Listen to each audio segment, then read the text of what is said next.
వ్యాఖ్యలు చేసిన ప్రసన్న కుమార్ రెడ్డిని వెంటనే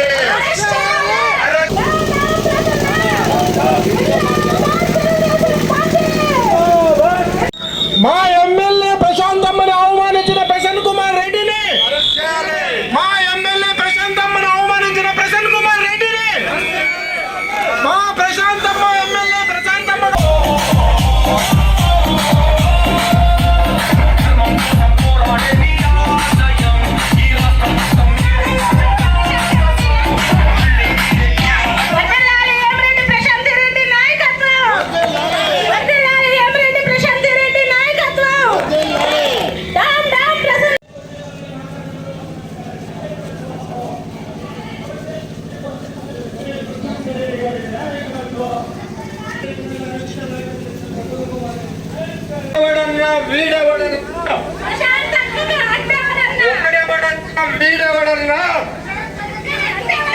వాడెవడన్నా వీడెవడన్నా తెలుగుదేశం పార్టీ ఓట్టాలి వేమిరెడ్డి ప్రశాంత్ రెడ్డి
అందరికీ నమస్కారం.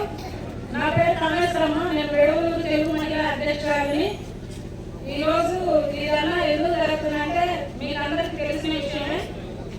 ప్రసన్న కుమార్ రెడ్డి మన కోవూరు ఎమ్మెల్యే గారిని చాలా అసభ్యంగా నీచంగా మాట్లాడడం జరిగింది. అదేవిధంగా ఎలక్షన్ ముందు కూడా ప్రసన్న కుమార్ రెడ్డి అదే విధంగా మాట్లాడాడు. మేము గట్టిగా ఆ రోజే చెప్పాం, ప్రసన్న కుమార్ రెడ్డి మీరు కొంచెం నోరు అదుపులో పెట్టుకోండి, లేకపోతే బాగుండదు అని. అయినా సరే ఆయనకి ఏ మాత్రం లేకుండా ఈ రోజు ఒక ఎమ్మెల్యే గారు కోవూరు ఎమ్మెల్యే గారు ప్రశాంత్ అమ్మగారిని పట్టుకొని నోటి ఏదొస్తే అది మాట్లాడడం జరిగింది. సత్య సమాజం సిగ్గుపడేలాగా ఈ రోజు మహిళలు అందరూ తలదించుకునేలాగా మాట్లాడాడు. వెంటనే ఆయన మాట్లాడిన ప్రతి మాటకి జవాబు చెప్పాలి. కోవూరు ఎమ్మెల్యే గారు ప్రశాంత్ అమ్మకి వెంటనే క్షమాపణ చెప్పాలి. చెప్పకపోతే ముందు ముందు పరిణామాలు ఇంకా చాలా తీవ్రంగా ఉంటాయి. ఇక్కడ ఎలవూరు గ్రామం, ఎలవూరు మండలం, అందరూ మా గ్రామస్తులు, మా పెద్ద మనుషులు, మా రెడ్లు, మా ఇన్ఛార్జీలు, మా నాయకులు మొత్తం కలిసి సమావేశం పెట్టుకున్నాము. అందులో ఆడవాళ్ళు, లేడీస్ అందరూ దళితులు అందరం వచ్చి మా ఏమిరెడ్డి ప్రశాంత్ రెడ్డి గారిని అవమానపరిచినందుకు ఈ రోజు మేము ఈ సభ పెట్టున్నాము. మాజీ ఎమ్మెల్యే ప్రసన్న ఈ మాటలు మాట్లాడేందుకు మేము ఈ రోజు సమావేశం పెట్టున్నాము. ఇది మాట్లాడటం సభ్యత్వం కాదు. ఒక లేడీని ఆమె ఒక ఎమ్మెల్యేని గుర్తు పెట్టుకొని నువ్వేదంటే అది మాట్లాడితే సభ్యత్వం కాదు. దీనికోసం నువ్వు చాలా పరిణామాలు పడతావు. జిల్లాలు ఇప్పటికీ ఆపుతున్నాము. మేము జిల్లా నుంచి మాకు ఫోన్లు వస్తున్నాయి. మేము దళితులందరమే ఆపుతున్నాము. నువ్వు క్షమాపణ చెప్పకపోతే ఇంకా చాలా పరిణామాలు జరుగుతాయి. ఆ ఒక ఎమ్మెల్యే అది దృష్టిలో పెట్టుకొని నువ్వు చాలా జాగ్రత్తగా మాట్లాడాలా. నీ రౌడీలు, నీ పాలన మొత్తం ఆ ప్రజలకు తెలుసు. నువ్వు చెత్తమని వదిలేశారు అందరూ. నీకేదో ఉంటే వాళ్ళు చెప్పావు, కానీ మాటకు ముందు లేడీలంతా గర్వంగా మాట్లాడితే బాగుండవు. ప్రసన్న కుమార్ రెడ్డి మేమందరమే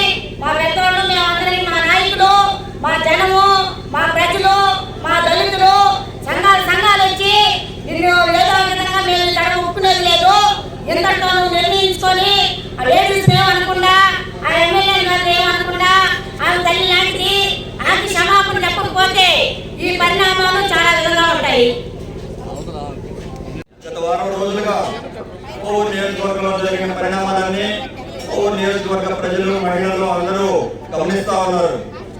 ఒక 6 సార్లు ఈ నియోజకవర్గానికి ప్రాతినిధ్యం వహించినటువంటి కోవూరు మాజీ శాసనసభ్యులు ప్రసన్న కుమార్ రెడ్డి గారు ప్రస్తుత ఎమ్మెల్యే, ఒక మహిళా ఎమ్మెల్యే 50 సంవత్సరాల తరువాత ఒక మహిళకి అవకాశం ఇస్తే కోవూరు నియోజకవర్గంలో మహిళా శక్తి అంతా ఒక ఉప్పెనగా ఉప్పొంగి 54,000 మెజార్టీతో ప్రశాంతి రెడ్డి గారిని ఈ నియోజకవర్గానికి ఒక శాసనసభ్యురాలుగా గెలిపించుకుంటే ఈ ప్రసన్న కుమార్ రెడ్డి అహంకారంతో మాట్లాడే మాటలు, ఒక మహిళని వ్యక్తిగతంగా మాట్లాడే నైతిక విలువలు, మాట్లాడకూడదనేటటువంటి నైతిక విలువలు కూడా తెలియకుండా 6 సార్లు శాసనసభ్యుడిగా ఈ నియోజకవర్గానికి ప్రాతినిధ్యం వహించాడంటే గతంలో నీకు ఓట్లేసిన ప్రజలు సిగ్గుతో తల వంచుకుంటున్నారు. ప్రసన్న కుమార్ రెడ్డి గారు ఒక్కసారి ఆలోచించుకోండి.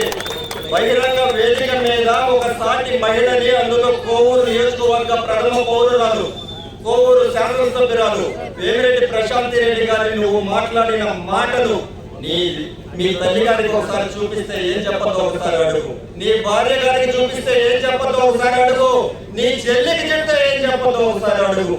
నీకు ఇంకిత జ్ఞానంతో 6 సార్లు శాసనసభ్యుడివి, అంత మాత్రం ఒక మహిళ గురించి బహిరంగ వేదిక మీద అటువంటి వ్యాఖ్యలు చేయకూడదు అనేది నీకు తెలియకపోవడం దౌర్భాగ్యం. అది ఒక్కటే చెప్తున్నాను మీకు, బోనమ్మని ఆ రోజు అసెంబ్లీలో మీరు మాట్లాడిన దానికి ఆంధ్రప్రదేశ్ రాష్ట్ర ప్రజలు మిమ్మల్ని ఎక్కడ నుంచి తీసుకుని వచ్చి ఎక్కడ కూర్చోబెట్టారో మీరు మర్చిపోయారేమో కానీ ఆంధ్రప్రదేశ్ ప్రజలు తెచ్చినటువంటి తీర్పు ఎవరు మర్చిపోవాలా. ఎన్నికలప్పుడు కూడా నువ్వు ఇదే విధంగా మాట్లాడావు. గతంలో జరిగినప్పుడు నువ్వు 2 సార్లు ఓటమి పాలైతే నీ ఓటమి 10,000 లోపే ఉండింది. నీ వ్యాఖ్యల వల్ల నీ ఓటమి 55,000కు చేరింది. ప్రసన్న కుమార్ రెడ్డి గారు ఆలోచించుకోండి ఒకసారి. మా ఎమ్మెల్యే గురించి మాట్లాడేటప్పుడు, మహిళా ఎమ్మెల్యేల గురించి, మహిళల గురించి నువ్వు మాట్లాడే విధానం ఇదేనా? మహిళల మీద నీకు గౌరవం లేదా? మహిళలను గౌరవించాలనేటటువంటి విధానం నీకు తెలియదా? ఏం మాట్లాడతావు నువ్వు? ఎందుకు మాట్లాడతావు? మా ఎమ్మెల్యే గారు ఈ నియోజకవర్గంలో చేస్తున్నటువంటి అభివృద్ధిని ఓర్చుకోలేకపోతున్నావా?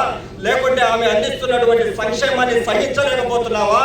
ఆమె చేసే సేవా కార్యక్రమాన్ని సహించలేకపోతున్నావా? ఎందుకు వస్తుంది నీకు అంత అహంకారం? ఒక్కసారి గుర్తుపెట్టుకో. మరొకసారి ఇటువంటి వ్యాఖ్యలు నువ్వు చేస్తే పరిణామాలు తీవ్రంగా ఉంటాయి. ప్రసన్న కుమార్ రెడ్డి గారు గుర్తుపెట్టుకోండి. మేము మాట్లాడగలం మీ గురించి, కానీ మా తెలుగుదేశంలో ఒక సంస్కృతి ఉంది. ఆ సంస్కృతికి లోబడే మాట్లాడుతున్నాం. మేము నోరు తెలిస్తే నీ తల ఎక్కడ పెట్టుకుంటామో కూడా తెలియదు. అది గుర్తుపెట్టుకో. మరొకసారి మా ఎమ్మెల్యే గురించి అనుచిత వ్యాఖ్యలు చేస్తే పరిణామాలు మాత్రం తీవ్రంగా ఉంటాయి. నువ్వు కోవూరు నియోజకవర్గంలో తిరగలేవు. నిన్ను కోటకి తరిగి పడతాం, గుర్తుపెట్టుకో. మరొకసారి హెచ్చరిస్తున్నాం, గుర్తుపెట్టుకో. ఇంకొకసారి మాత్రం మా ఎమ్మెల్యే గురించి మాట్లాడేటప్పుడు ఒళ్ళు దగ్గర పెట్టుకుని మాట్లాడు. మన తెలుగు రాష్ట్రాల్లో 2 తెలుసు. ఎందుకంటే మన జూలై 7వ తారీఖు జరిగిన వైఎస్ఆర్సీపీ విస్తృత స్థాయి సమావేశంలో మాజీ శాసనసభ్యుడు నల్లపురెడ్డి ప్రసన్న కుమార్ రెడ్డి గారు చేసిన అనుచిత వ్యాఖ్యలు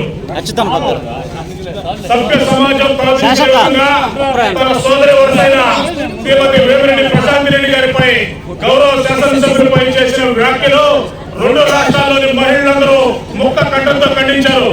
అయినా పుట్టిరాల రాష్ట్ర వ్యాప్తంగా మహిళా సంఘాలైతేనేమి, కుల సంఘాలైతేనేమి, పార్టీలకు అతీతంగా ప్రతి ఒక్కరూ అతని వ్యాఖ్యలను ఖండించడం జరిగింది. సరే, అయిందేదో అయింది, ఆయన బుద్ధి మారదు అనుకుంటే తెల్లారి మళ్ళా ప్రెస్ మీట్ పెట్టాడు నల్లపురెడ్డి ప్రసన్న కుమార్ రెడ్డి. పెట్టి నేను ఈ వ్యాఖ్యలకి కట్టుబడి ఉన్నాను అన్నాడు. అంటే అయ్యా, నువ్వు ఇక్కడ ఆంధ్రప్రదేశ్ లో ఉన్నావా, ఆఫ్ఘనిస్తాన్ లో ఉన్నావా అని అర్థం కావట్లా. ఎందుకంటే నువ్వు చేసిన వ్యాఖ్యలు ఎటువంటి అనేది సభ్య సమాజానికి, ఆంధ్ర రాష్ట్ర మహిళా లోకానికి అంతా తెలుసు. నల్లపురెడ్డి ప్రసన్న కుమార్ రెడ్డి నువ్వు నిన్న చేసిన వ్యాఖ్యలతో నల్లపురెడ్డి అనే ఇంటి పేరును కోల్పోయావు. నల్లపురెడ్డి శ్రీనివాస్ రెడ్డి మహానుభావుడు, ప్రతి ఒక్కరికి ఆదర్శప్రాయుడు. ఈ కోవూరు నియోజకవర్గంలో అయితేనేమి, ఆంధ్ర రాష్ట్రంలో అయితేనేమి మహోన్నత వేదికగా నిలబడ్డాడు. ఆయన కుమారుడిగా నువ్వైతేనేమి, మీ సోదరులు ఎలక్షన్ల ముందే మా ప్రశాంతమని మీరేం మాట్లాడారో యావత్ ప్రపంచం అంతా చూసింది. దానికి మా ప్రశాంతమ్మ బహిరంగ వేదికగా ఎన్నికల ఎన్నికల ప్రకటనలో భాగంగా సమావేశం నిర్వహించి దాంట్లో ఏం చేసింది ఆమె గురించి ఇంటర్వ్యూ చేసుకుని మరి ఎన్నికల్లో పోటీ చేసింది. మీరు చేసిన వ్యాఖ్యలకే మన కోవు నియోజకవర్గ ప్రజలు నిన్ను చీకొట్టే 56,400 మెజార్టీతో ప్రశాంతమనే రాష్ట్రం ఇప్పటి వరకు కోవు చరిత్రలు లేని విధంగా అత్యధిక మెజార్టీతో గెలిపించారు. నువ్వు ఇప్పుడే కూడా మారకుండా ఈ కోవు నియోజకవర్గంలో ప్రశాంతమని 6 నెలల క్రితం ఎలక్షన్ జరగడానికి 2 నెలల క్రితం ప్రశాంతమ్మ నువ్వు మా దేవత, ప్రభాకర్ రెడ్డి గారు మీరు మా దేవుడు అని సాష్టాంగపడే ప్రసన్న కుమార్ రెడ్డి నువ్వు వాళ్ళ దగ్గర అన్ని సహాయాలు పొందావు. సరే ఎన్నికలు అయిపోయింది, నువ్వు ఏ సహాయం పొందావు, ఎవరేం చేశారు అని వాళ్ళు ఎప్పుడు ఎన్నికల్లో మాట్లాడాల. నీ మాటలకి సమాధానం ప్రజలు చెప్పారు. ప్రజలు ఓటుతో నీకు బుద్ధి చెప్పారు, అయినా కూడా నీకు బుద్ధి రాలా. ఇప్పుడు ప్రశాంతంగా ఏం మాట్లాడిందే ప్రసన్న రాజకీయ విమర్శ చేసింది. నువ్వేం చేయాలా? రాజకీయంగా విమర్శ చేయి. రాజకీయ విమర్శలు కాకుండా వ్యక్తిగత విమర్శల ద్వారా పైశాచికానందం పొందుతున్న వైఎస్ఆర్సీపీ నాయకుల్లో నువ్వు ఉండవు. ముందు నువ్వు చేసిన వ్యాఖ్యలకే ఈ రోజు జగన్మోహన్ రెడ్డి కూడా ఇక్కడికి రావాలి అని మీరు ఎదురు చూస్తున్నారు పరామర్శించడానికి. ఒకటే అడుగుతా ఉన్నా, అయా జగన్మోహన్ రెడ్డి గారు, మీకని మా ప్రసన్న కుమార్ రెడ్డికి మద్దతు పలుకుతున్న వైఎస్ఆర్సీపీ నాయకులందరికీ చెప్తున్నా, మా ఎమ్మెల్యే గారిని ప్రశాంతమని చేసిన వ్యాఖ్యలు అనిల్ కుమార్ యాదవ్ గారి, ఆనం విజయ్ కుమార్ రెడ్డి గారి, ఇంకా ఎవరెవరైతే ఆయన మద్దతు తెలిపారో వాళ్ళ ఇళ్లలో ఆడవాళ్ళకి చూపించి వాళ్ళని ప్రెస్ మీట్ లో కూర్చోబెట్టి ఆ వ్యాఖ్యలు కరెక్ట్ అని చెప్పి మీరు సభ్య సమాజంలో తిరగాలని తెలియజేసుకుంటూ మీకు ఇప్పటికైనా సరే ఆ దేవుడు మంచి బుద్ధిని ప్రసాదించాలా. అది జన్మకైతే కాదు, ఎందుకంటే దేవుడు డిసైడ్ అయిపోయాడు. మీరు మారని చెప్పి ఆ పైన భగవంతుడు కూడా డిసైడ్ అయిపోయాడు. మీ ఉనికిని కాపాడుకునే మాత్రమే ఇక్కడ రాజకీయాలు చేయడం మీకు మామూలు అయిపోయింది. ఉనికిని కాపాడుకోవాలంటే తెలుగుదేశం పార్టీ చేస్తే మంచి అయితే మంచి అని చెప్పండి, లేదంటే పార్టీని చేసిన విధంగా రాజకీయంగా విమర్శించండి. ఇటువంటి వ్యక్తిగత ఆరోపణలు చేస్తే నిన్ను ప్రజలు ప్రతి మహిళా లోకం ఈ కోవు నియోజకవర్గంలో 2,70,000 మంది ఓటర్లు ఉన్నారు, 3,50,000 మంది జనాభా ఉన్నారు. నువ్వు చేసిన ఈ కార్యక్రమానికి నెల్లూరు జిల్లానే చీకొట్టే పరిస్థితి వచ్చింది ఆంధ్ర రాష్ట్రంలో. ఈ వ్యాఖ్యలు ఇప్పుడైనా ఉపసంహరించుకోకపోతే ఒకటే చెప్తా ఉన్నాం. ఆనం విజయ్ కుమార్ రెడ్డి గారు మాట్లాడుతూ ప్రసన్న ఒక రాజకీయాలకు వచ్చిన తర్వాత ఆడా మగా తేడా లేదు అన్నాడు. అయ్యా విజయ్ కుమార్ రెడ్డి గారు, ఆడా మగా తేడా లేదు, కానీ నీ సభ్యత్వం ఏమైందయ్యా? ఇదే వీడియోని మీ ఇంట్లో చూపించి నువ్వు ఎంతవరకు మెప్పు పొందగలవు? ఇది కరెక్ట్ కాదని మీ అంతరాత్మకు తెలుసు. ఏదో ప్రసన్న కుమార్ రెడ్డి మద్దతు తెలపాలని వచ్చి మీరందరూ అవాస్తవాలు కావాలని కోరుకుంటూ ఈయన విమర్శించడానికి జగన్మోహన్ రెడ్డి వస్తాడట. అదే చెప్తున్నాం ముక్త కంఠంతో, అయా జగన్మోహన్ రెడ్డి గారు నల్లపురెడ్డి ప్రసన్న కుమార్ రెడ్డికి సమర్థించడానికి కానీ విమర్శించడానికి కానీ వస్తే నెల్లూరు జిల్లాలో మహిళలందరూ నిన్ను అడ్డుకుంటారని చెప్పి తెలియజేసుకుంటూ ముక్త కంఠంతో ప్రసన్న కుమార్ రెడ్డిని ఈ వ్యాఖ్యలు చేసిన దానికి ఖచ్చితంగా అరెస్ట్ చేయాలి. అరెస్ట్ చేసిన దాకా కోవు నియోజకవర్గంలో ఈ ఉద్యమం ఆగదని చెప్పి తెలియజేసుకుంటూ ఇక్కడికి విచ్చేసిన పత్రికా విలేకరులకి మరియు పెద్దలందరికీ నా నమస్కారాలు తీసుకుంటూ సెలవు తీసుకున్నాను. జై ప్రశాంతమ్మ, జై చంద్రబాబు, జై తెలుగుదేశం.